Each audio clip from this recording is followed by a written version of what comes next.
Atropelo na Fonte Nova e atropelo no agregado. 5-0 para o Bahia, 4-0 ontem na Fonte Nova. Detalhe que o Bahia foi com o time todo reserva lá para o Pará e venceu por 1-0, podendo ser 2-0, 3-0 e já liquidar a fatura, já encaminhar a classificação lá no Pará.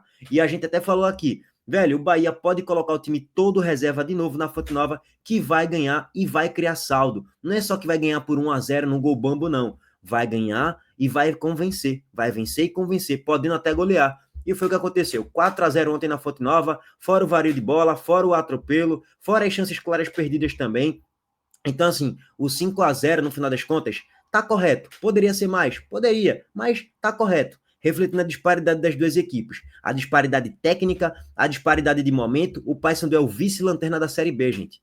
4 pontos conquistados, com a mesma pontuação do Lanterna. Então, assim, era óbvio que o Bahia tinha que fazer isso. O Bahia fez o que tinha que ser feito. Foi meio que a obrigação, entre aspas, do Bahia. Eu sei que para a torcida do Bahia ouvir isso, pô, obrigação, como se você estivesse tirando os méritos do time. Não, não estou tirando mérito. Eu só estou colocando que a disparidade técnica é tão grande, é tão gritante, que era lógico que o Bahia tinha que fazer isso. E conseguiu fazer com maestria. No primeiro minuto de jogo, o Bahia já faz o gol.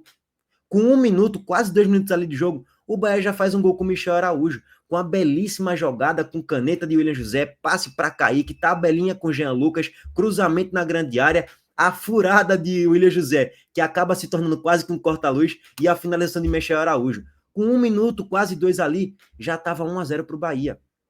Já era um vario de bola que o Bahia estava dando no Paysandu. Com 2 minutos de jogo, quase que o Bahia amplia o marcador com o Iago Borducci, que ele recebe uma bola da esquerda para da direita para a esquerda, finaliza na grande área e a bola vai desviada ali, a bola vai para escanteio. Com 3, 4 minutos de jogo, o Bahia quase que faz mais uma vez o gol.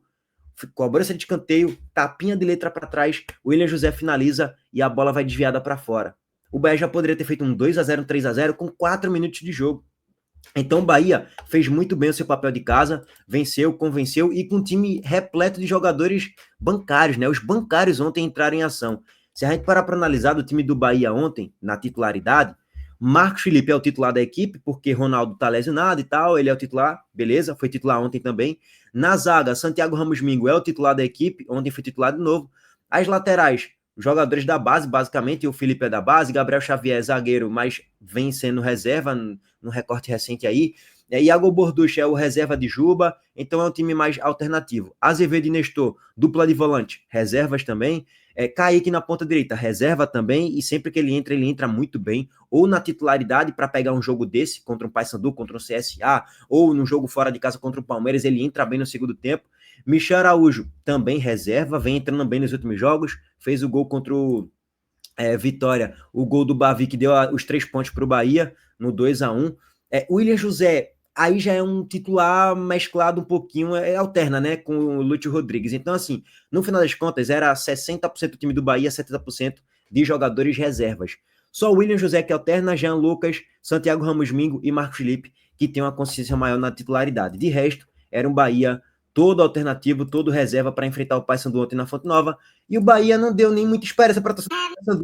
Velho, com 1 minuto de jogo, 1 minuto e meio, 2 minutos praticamente, já sai um golaço do Bahia. Olha a caneta de William José. Ele solta o passe aqui para Kaique, que domina de costas, solta o passe para Jean Lucas, tem a tabelinha entre os dois, colocando a defesa do Paysandu na roda, cruzamento para trás, Michel Araújo domina e já faz 1-0 com 2 minutos de jogo, praticamente. 1-0 Bahia. Acabou o jogo, né, cara? Não tem muito mais jogo. O Paysandu não vai conseguir reagir muito. O Bahia poderia ter feito mais 2 gols aí, no espaço de mais 2 minutos ali, no minuto 3 e no minuto 4 também. O Bahia começou a avassalador a partida.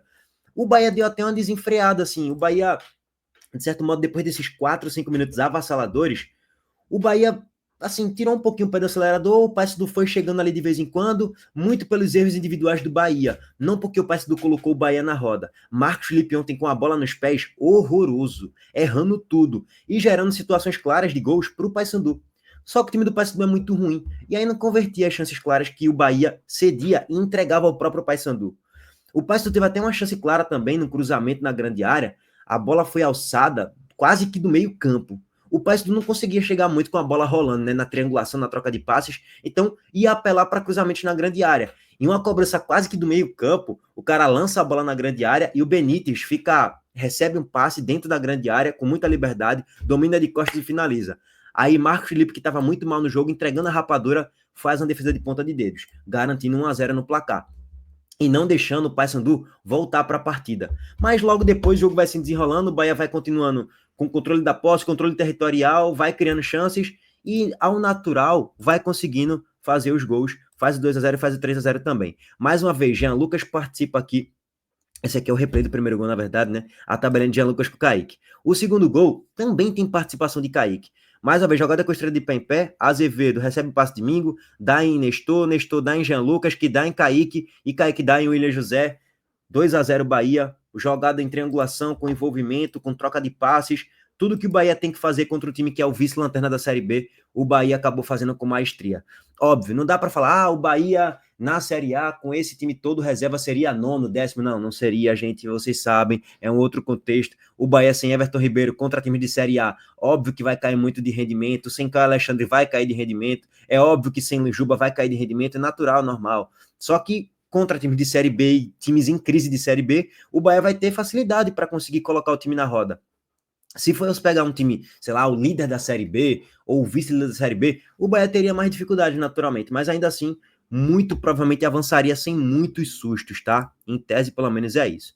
Bom, 2-0 para o Bahia, gol de William José, mais uma vez assistência de Kaique.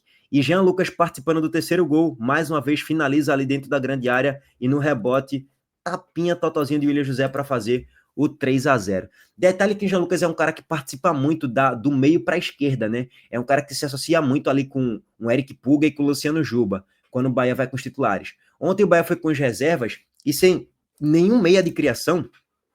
Se a gente parar para analisar, não tinha nenhum meia de criação. Jean Lucas é que estava fazendo um pouquinho desse papel de ligação, né? Ele estava cortando muito para a direita para se associar muito com o Kaique, e acabou dando certo. Jean Lucas jogou bem, e Kaique deu 2 assistências, uma para o gol de William José e a outra para o gol de Michel Araújo.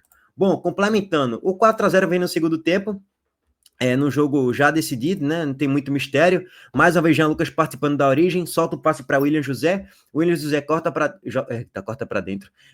Toca o passe, a bola bate, rebate, sobra para Rodrigo Nestor finalizar e fazer o 4-0 para o Bahia da metade para o final aí do segundo tempo já, tá, gente? Bom, não tem muito o que contestar, não tem muito o que colocar pontos de interrogação. Agora o Bahia avança para as oitavas de final da Copa do Brasil. Não dá para falar que vai ser campeão vai ser campeão da Copa do Brasil. Não. Ainda é muito precoce, muito cedo, tem vários outros adversários mais difíceis para o Bahia enfrentar, time de Série A, então só se der sorte no sentido de pegar um Retrô, aí já está classificado meio que para as quartas de final, porque o Retrô é time de Série C, né, não tem muito para onde correr. Mas enfim, classificação merecidíssima do Bahia, poderia ser com uma vantagem ainda maior, criou para construir uma vantagem maior, teve bola para isso, tem time para isso, e mereceu, cara, avançar, não tem que ponderar muito não, essa classificação para o Bahia, para as oitavas de final da Copa do Brasil. Parabéns ao Bahia, classificação justíssima. Régua passada no Bahia, hoje tem Ceará e Palmeiras no Allianz Parque, e lá vocês sabem, né, é infernal passar do Palmeiras. Vamos trazer aqui rapidamente a análise do jogo, as escalações e também o horário da partida. Antes disso, o recado da Montenegro Cargas para vocês, entrando em ação a todo vapor. A Montenegro Cargas é a palavra-chave para transportar sua mercadoria em 2025. Há mais de 10 anos, a Montenegro Cargas vem transportando compromisso para todo o Brasil. Com as modalidades de entregas fracionadas, expressas e dedicadas, vem oferecendo sempre o melhor serviço e detalhe, por um precinho justo. Além disso, a Montenegro Cargas é uma das poucas do Brasil a incluir prazo de entrega em proposta para vários trechos do contrato, garantindo confiança, eficiência e transparência em cada entrega. Essa é a Montenegro Cargas transportando compromisso. É carga, viu, pai? Vamos lá, gente, para ver as escalações aqui em tela para vocês, só para passar o contexto, né? O Palmeiras enfrenta o Ceará hoje no Allianz Parque, 7h30 da noite.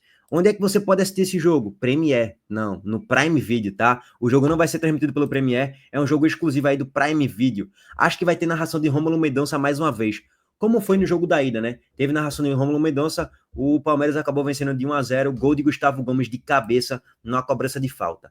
Bom, o Palmeiras tende aí com Everton no gol, Bruno Fux, Gustavo Gomes, Gia e Vanderlan, Aníbal Moreno, Richard Rios, Felipe Anderson, Estevão, Facundo Torres e Vitor Roque no ataque. É o time base que já enfrentou o próprio Ceará na Arena Castelão e acabou vencendo por 1-0, quebrando a invencibilidade absurda de mais de 6, 7 meses do Ceará sem saber o que é vencer o jogo, sem saber o que é perder um jogo no Castelão.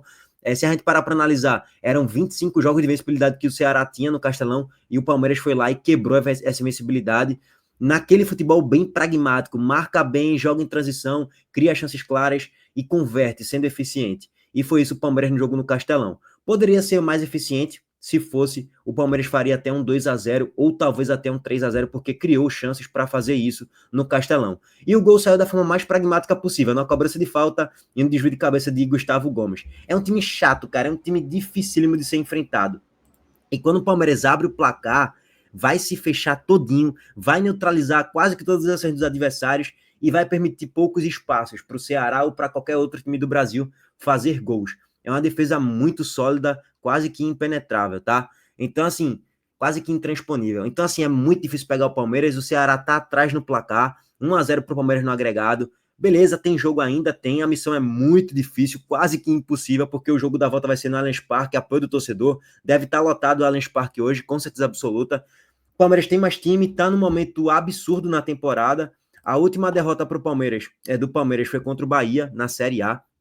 Já tem 7 jogos aí que o Palmeiras não sabe o que é perder. Na verdade, 6, né? A última derrota foi para o Bahia. Dos últimos 10 jogos, só tem uma derrota que é para o próprio Bahia. Tirando isso, são 9 vitórias. Então, o momento do Palmeiras é muito bom. Venceu de virada recentemente do Bragantino na Série A. É o líder com 22 pontos. Abrindo 4 pontos de vantagem para o Flamengo. Então, assim, cara, o Ceará tá pegando o Palmeiras no pior momento possível de se enfrentar o Palmeiras. Que é o melhor momento do Palmeiras na temporada. É esse momento que a gente tá tendo agora no dia 22 de maio de 2025. Hoje, no dia 22 de maio, o Palmeiras é o melhor time do Brasil em relação à consistência de resultados, tá? Seguinte, nesse momento aqui, quando o Ceará foi pegar o Bahia, foi pegar o Palmeiras, o Palmeiras, nesse exato momento da competição, não praticava um grande futebol e não botava medo em muita gente nesse momento da competição. Mas ainda assim, lógico, é um time extremamente competitivo e um time resultadista, pragmático e chato de ser enfrentado.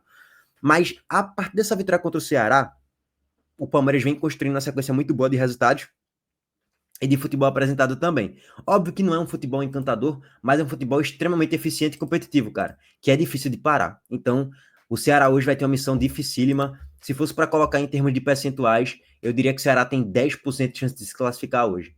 Vai, de 10 a 15, vai, 15%, vai. 15% de chance de se classificar hoje. Acho pouquíssimo provável o Ceará se classificar por todo o contexto. O Ceará vai com Fernando Miguel no gol, William Machado, Marlon, Fabiano Souza e Matheus Bahia, Dieguinho e Fernando Sobral, Lucas Mugni, Pedro Henrique Galeano e Pedro Raul. É o time base também do Ceará que vem jogando aí com consistência nos últimos 10, 15, 20, 30 jogos. Então é um time encaixadinho, é um time que marca bem, mas vai ter que sair um pouco mais para o ataque hoje. E vai se dar espaço pelas laterais. Para Estevão atacar espaço, para Facundo Torres atacar espaço. Aí no segundo tempo, você tem o Palmeiras que, porra, o time do Palmeiras é tão bom que no segundo tempo os caras podem lançar simplesmente ali um Maurício. Podem colocar um Luigi, que normalmente entra bem, que é um jogador da base do Palmeiras que vem jogando muita bola e que é rápido pra caramba. Um Lucas Evangelista. Então, assim, cara, é um time de muita qualidade, cara. Um Rafael Veiga.